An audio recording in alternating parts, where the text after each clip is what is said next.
important story from Illinois has been making the national headlines. The state is broke and can't service its debt or fully fund a variety of other basic services. There is a budget impasse between the Republican governor and Democrat legislators that prompted Moody's and S&P to downgrade them to essentially junk bond status. It's important to keep in mind this infighting is not to restore fiscal sobriety. It's to pass a budget that enables the state to continue servicing its debt so that it can borrow more money. No long-term solution that achieves sustainability can arise from the current miasma. Of course, they'll eventually reach a deal, politicians always do. However, it will only guarantee even worse problems down the road. This downgrade is unprecedented for a U.S. state, and a harbinger of things to come all across this once great land of ours. And at least 1/3 of all U.S. states are facing similar crises to Illinois at some point in their future. Sure, we can talk about red versus blue and fiscal prudence, etc. If we did, this would just be another article in the National Review that avoids glaring realities. The issue underlying all of this is demographic. Over the long term, a society can only sustain a level of prosperity made possible by its population. Sooner or later, the level of economic prosperity in an area experiencing population transfers will begin to shift from its current level until it reaches parity with the quality of its new population. This is the principle we're witnessing assert itself across the U.S. One of the primary drivers of deficit spending is our need to provide first-world services to third-world people who cannot pay. Sure, it's possible for a large first-world population to sustainably subsidize a small third-world one. That's not the demographic situation in America. Our leaders have opted to bury their heads in the sands of debt, and that's all coming to an end. It's illuminating to note that Chicago preceded its state in reaching this problem. No complicated formulas to compute here. A city with a massive population of violent, indolent POCs will be a physical wreck regardless of how many SWPLs decide to live there. The color of their skin doesn't match the color of their ink on a government balance sheet. It's not a coincidence that the city's heyday occurred in their total absence, and its decline has mirrored in their increase in the portion of the population. We've watched similar situations play out in smaller municipalities across the country. Besides Chicago being our third largest city, there's really nothing unique about this particular story.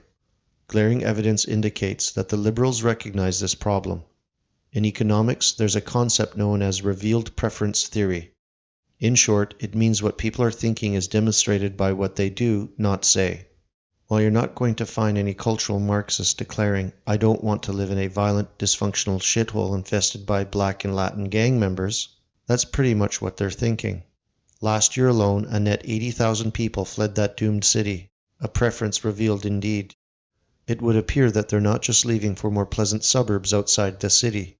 They're getting the fuck gone. Last year, the state of Illinois lost 115,000 residents. 7 other states, including California obviously, are also suffering from this problem.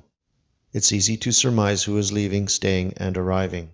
Middle-class whites are fleeing the burdensome taxation, dangerous denizens, and general dysfunction. It's not easy to move from a place where you've become established. They're undertaking a substantial effort in order to reach a greener pasture. It's even easier to guess who is staying. But who is coming? Although roughly 115,000 people left, the population only declined by about 37,000. Well, quite a few refugees and African Americans arrived last year. Merely from a financial standpoint, that's rather ominous.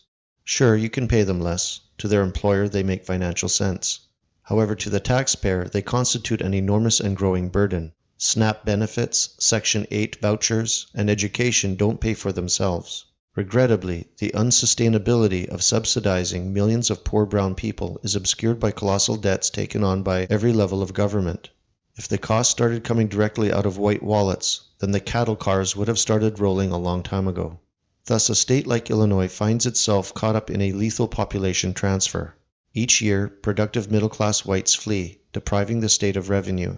Meanwhile, non-white people arrive who must then be subsidized.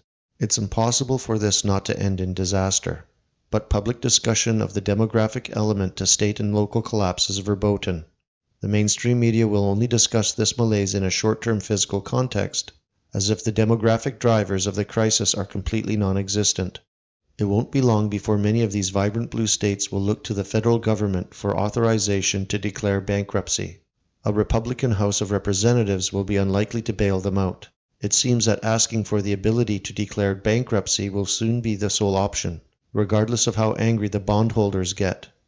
This could be beneficial in exposing fault lines because it will cause intense friction mainly between white boomers who actually worked for their pensions and the POCs dependent on handouts. The progressive mind cannot be swayed through the observation of violence. It's more likely that hitting them in the wallet will correct their thinking.